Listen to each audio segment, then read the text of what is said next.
J'aimerais parler de ma relation anthropologique à Israël, le très grand intérêt qui est en moi depuis les années 60 pour la construction de la nation israélienne, une histoire assez incroyable d'un retour dans une terre habitée par un peuple, en tout cas qui prétend à l'antiquité de la présence sur le territoire. Or, depuis maintenant 5 ou 6 ans, j'essaie de voir quelle a été la contribution des archéologues d'orientation sioniste et post-sioniste dans l'excavation, dans les fouilles qui ont été faites sur un très très grand nombre de sites.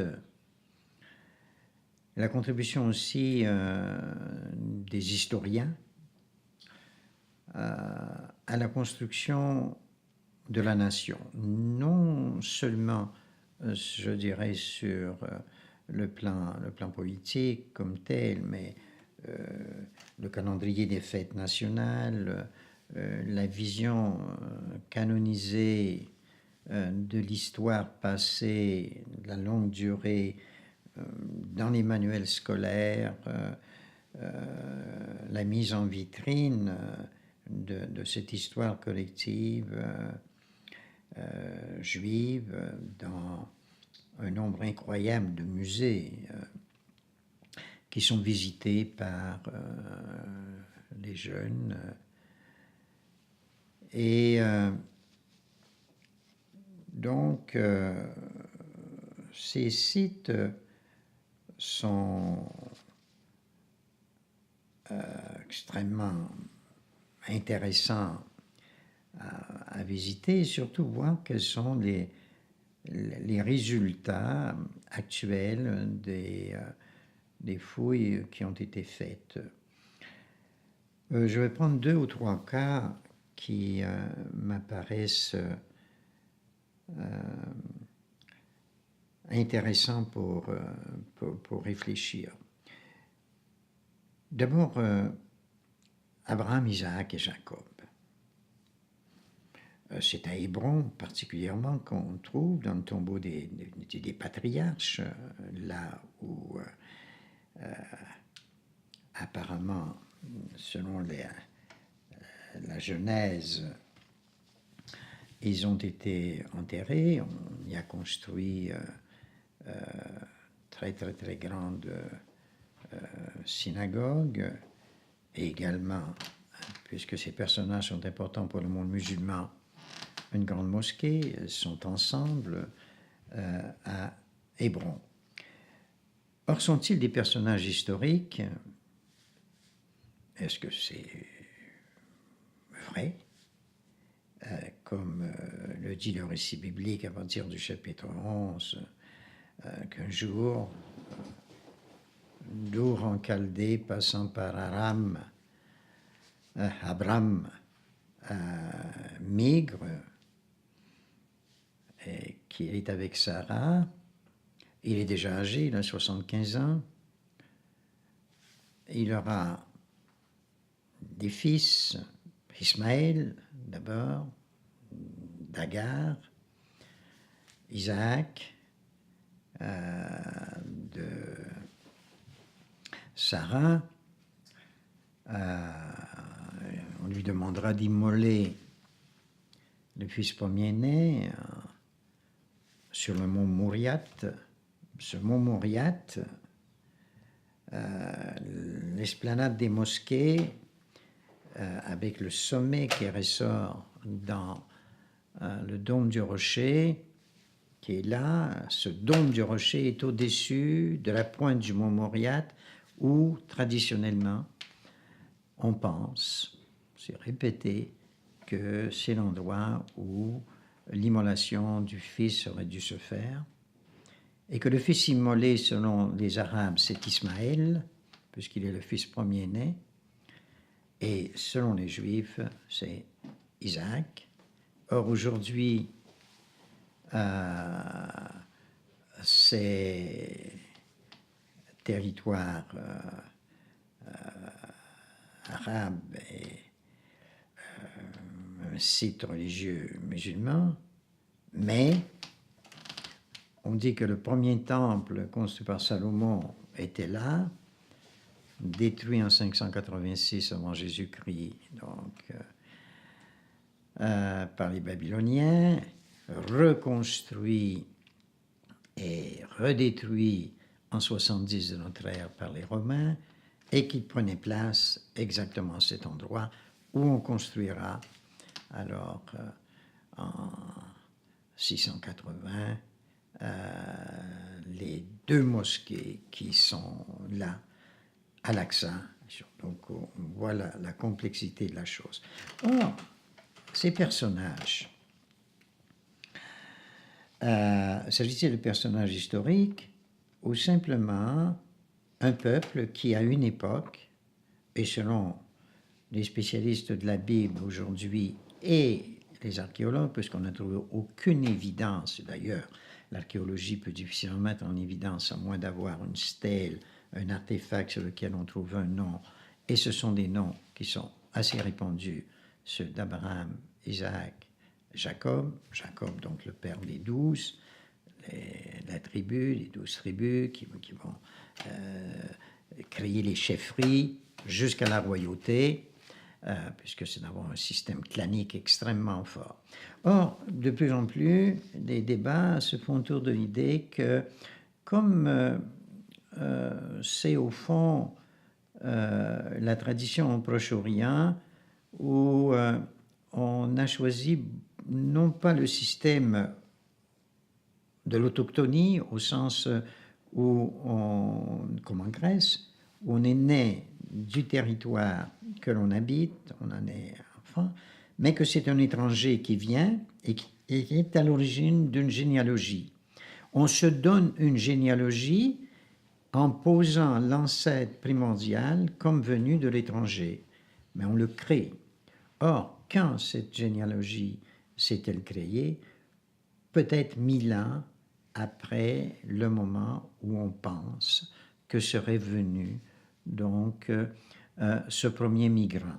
1800 avant Jésus-Christ, 1700 avant Jésus-Christ, et on va poser la descendance.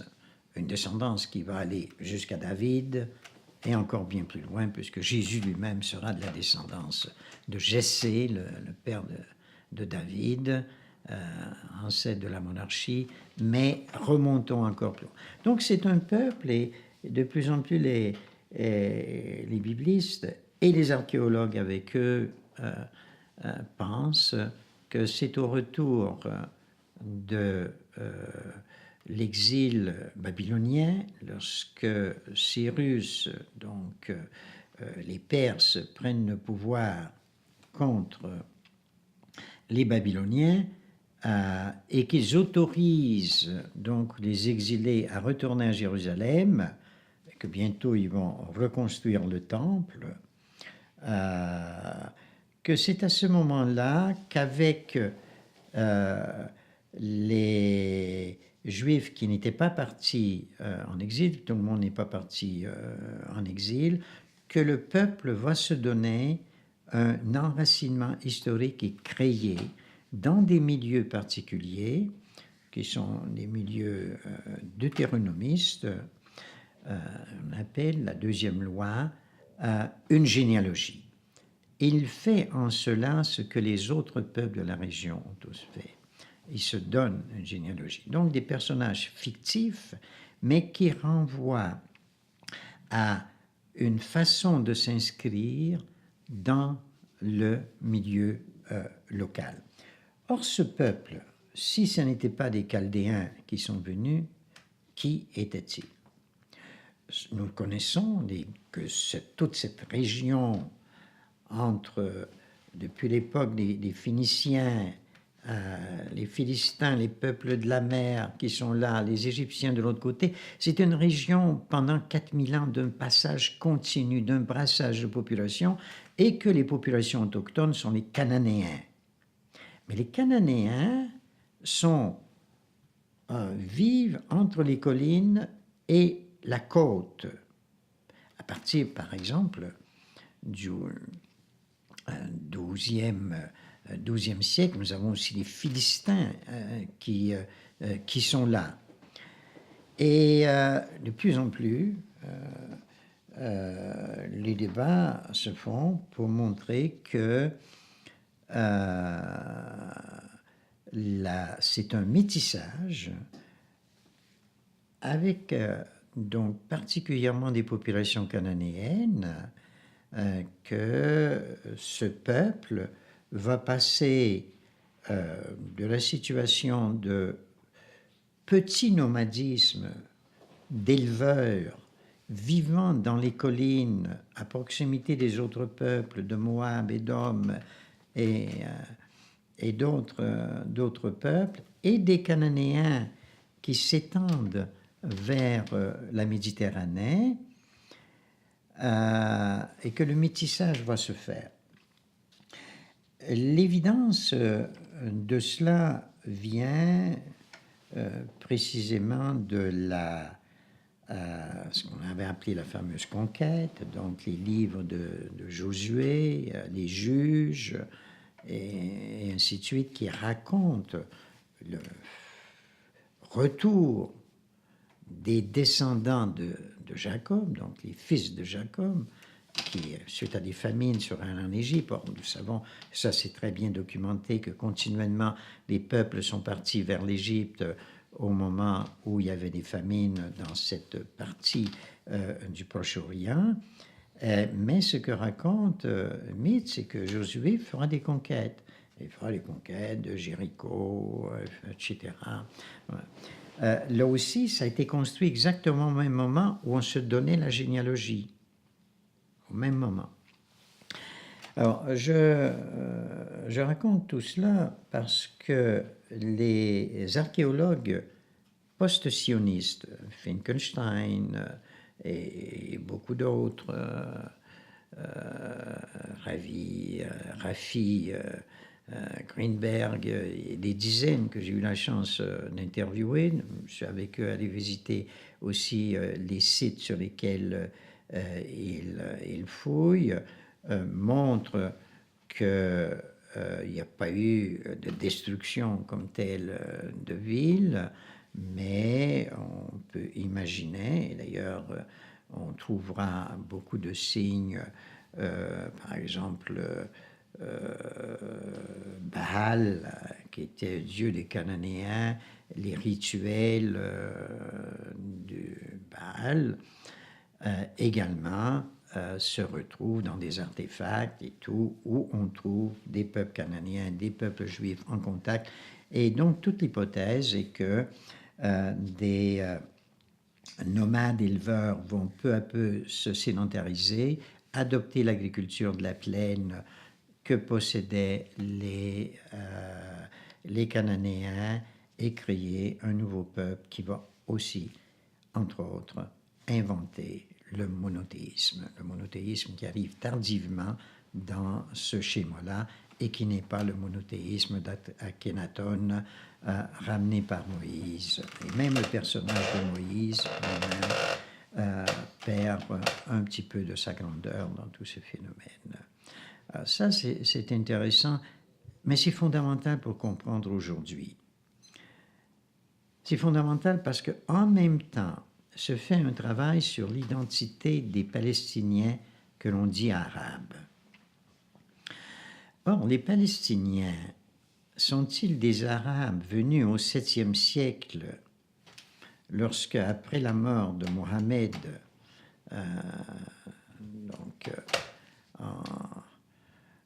632, lorsque Mohamed décède et que le premier calife, on sort et qu'on arrive à Jérusalem, premier endroit, avant d'arriver à Amman, avant d'arriver à Damas, etc., et que des Arabes arrivent. De nombreux historiens sionistes disent, écoutez, les Palestiniens sont des Bédouins, descendants de ces Arabes, et tout. Alors que les archéologues ont tendance à dire non, nous étions là même avant que se fasse le mélange entre Cananéens et Juifs. C'est un mélange entre les Philistins de la côte, rappelons-nous Goliath, David, en 1100 avant notre ère, se combat contre les Philistins. Ils sont sur la côte. Nous avons les peuples du nord, Tyr, Sidon, les Phéniciens également, qui sont là, et que ce sont ces peuples, avec les peuples de la mer, qui arrivent massivement et qui sont, eux, des Occidentaux, qui viennent du côté de Crète, du côté de la Grèce, à l'époque, une Grèce antique, ionienne, et qui aurait formé la base du peuple qui va devenir les Palestiniens des siècles et des siècles plus tard. Il faut beaucoup se méfier des ethnonymes. Mais puisque le débat politique se fait sur la question de l'antiquité de la présence sur le territoire, nous étions là avant vous, et que ni un ni l'autre ne joue la carte de l'autochtonie dans le mythe fondateur, mais des ancêtres, se donnent des ancêtres généalogiques très très clairement chez les Juifs et davantage un métissage entre peuples auxquels vont s'ajouter à ces Philistins, à ces Phéniciens, en partie aussi les Cananéens, les peuples de la mer, et ça arrive au 7e siècle, les Bédouins et les Arabes. N'oublions pas non plus la chose suivante, c'est que Agar, la servante de Sarah, chez Abraham, qui a son fils Ismaël, la Bible dit, il sera circoncis comme Isaac, qu'il est l'ancêtre des peuples du désert et qu'il est fortement lié à ce monde. Ce qui veut donc dire qu'on avait quelque chose d'extrêmement proche là, dans l'esprit. Mais le débat se fait véritablement sur cette question-ci. Et selon que on est dans le schéma très sioniste, on va nier aux Palestiniens l'idée qu'ils étaient là avant que les éleveurs migrants, petits migrants, se sédentarisent et deviennent agriculteurs, qu'il y avait un peuple. Si vous êtes post-sioniste et que vous regardez la longue durée et l'histoire, vous serez davantage porté à dire non.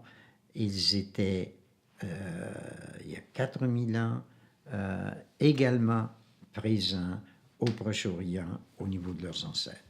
Alors, vous voyez à quel point toute cette chose est compliquée. Il y a un deuxième site que je vais retourner visiter. Ça fait 3 fois que je le visite. Je l'ai visité avec l'archéologue qui est en charge, qui s'appelle Eilat Mazar, qui est d'orientation assez sioniste. C'est la cité de David, et ça nous renvoie à la monarchie. Une fois que les tribus, les 11 tribus, parce que la 12e, c'est Lévi, les descendants de Lévi sont attachés au temple. Ce n'est pas encore le judaïsme des synagogues, c'est le judaïsme du temple. Selon droit, ce n'est qu'après, beaucoup plus tardivement, que les synagogues apparaissent, c'est à l'époque romaine. que lorsque la diaspora commence, s'il y a eu véritablement diaspora, même ça est débattu, mais c'est sûr qu'il y a eu des départs massifs. Mais alors, cette cité de David, lorsque David, partant d'Hébron, va créer la monarchie, Saul, avant lui, donc, avait été oint, dit-on. Il va succéder à un assez long règne d'une vingtaine d'années de Saul, et voilà que nous avons un nouveau roi qui est un homme assez particulier, un berger, mais assez fort pour se battre contre Goliath. Déjà, il fallait quelque chose là, si ce combat n'a jamais eu lieu. Nous sommes véritablement dans une reconstitution de l'histoire, mais il va conquérir Jérusalem. Jérusalem est une cité cananéenne, jébuséenne plus particulièrement, et il va construire un palais. Il ne construira pas le temple, puisque c'est Salomon son fils, qui construira le temple. Et l'archéologue Eilat Mazar prétend avoir découvert, en dehors des murs d'enceinte de la vieille ville, ce ne sont pas des murs très très anciens, ils sont de l'époque ottomane, ils ont 500 ans. C'est Suleiman le Magnifique qui a construit les murs de Jérusalem, mais sur le modèle de la cité romaine. La conquête par Titus de Jérusalem et la destruction du temple en 70 a quand même amené à reconstruire la cité avec le quart d'eau et les 4 quartiers qui existent jusqu'à aujourd'hui, donc, et qui aujourd'hui portent le nom de quartier juif, quartier arabe, quartier chrétien et quartier arménien. En dehors, du côté de la porte à partir de laquelle on jetait une partie des victimes des rituels qui se faisaient dans le temple et qui s'appelle jusqu'à aujourd'hui la porte des immondistes, un peu plus au sud, elle prétend avoir découvert le palais de David.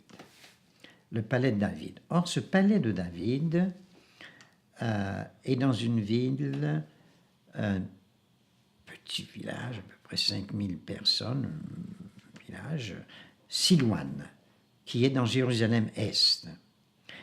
Et la municipalité de Jérusalem, qui est convaincue qu'on vient de découvrir le palais où était David, veut construire un immense jardin, David's Garden, en disant que nous sommes dans une vallée, c'est une très très belle vallée, avec le mont Sion d'un côté, le mont des Olives de l'autre, et cette vallée avec la source de Silouane qui est en bas.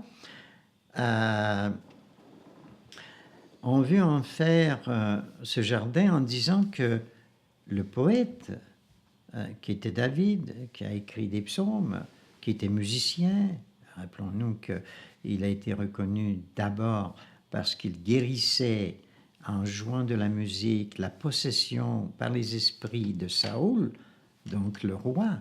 Il allait pour véritablement, il était comme thérapeute avant même de se battre contre Goliath et d'être à la tête d'un groupe qui va s'emparer de Jérusalem et qui va en faire le royaume. On dit on va construire ici, donc ça veut dire qu'on évacue le village de Silouane.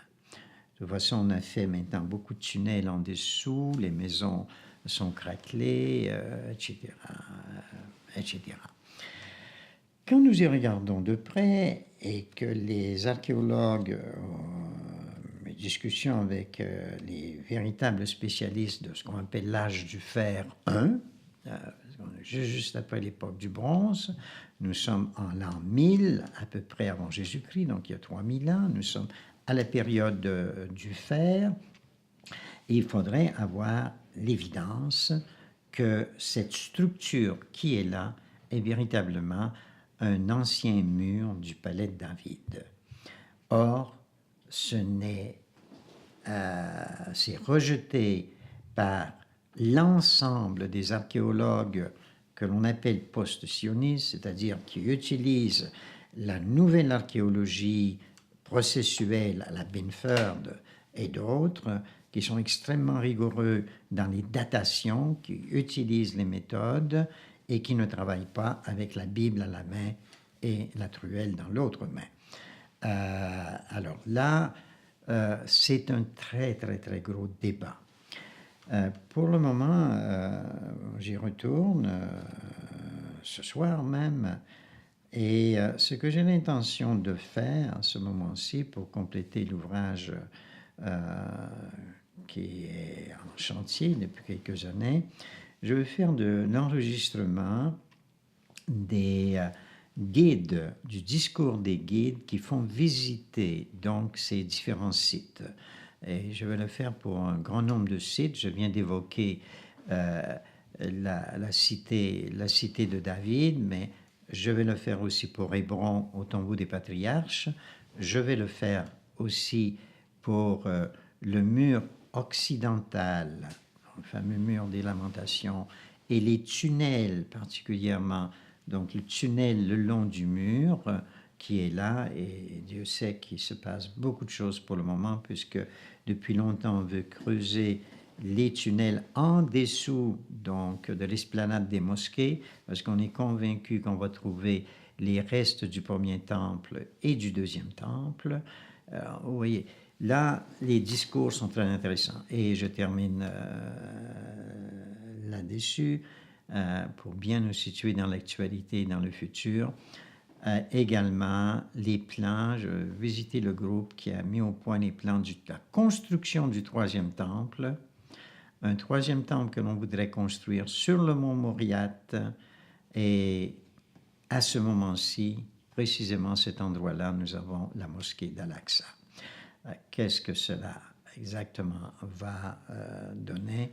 C'est bien difficile de le savoir, mais nous sommes en face de phénomènes où nous voyons à quel point la contemporanéité est portée par une lecture de la très, très, très, très longue histoire, et où est-ce que cela va nous conduire?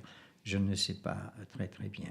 Après donc la visite de ces sites, à nouveau, sites que je connais pour avoir lu les rapports des archéologues et les avoir visités, je vais aller à Ramallah, aller voir le nouveau service des antiquités palestiniennes, et aussi, eux, comment est-ce qu'ils reconstruisent leur nation à l'intérieur. Parce qu'il n'y a pas que les Juifs qui utilisent le passé, tous les peuples reconstruisent le passé.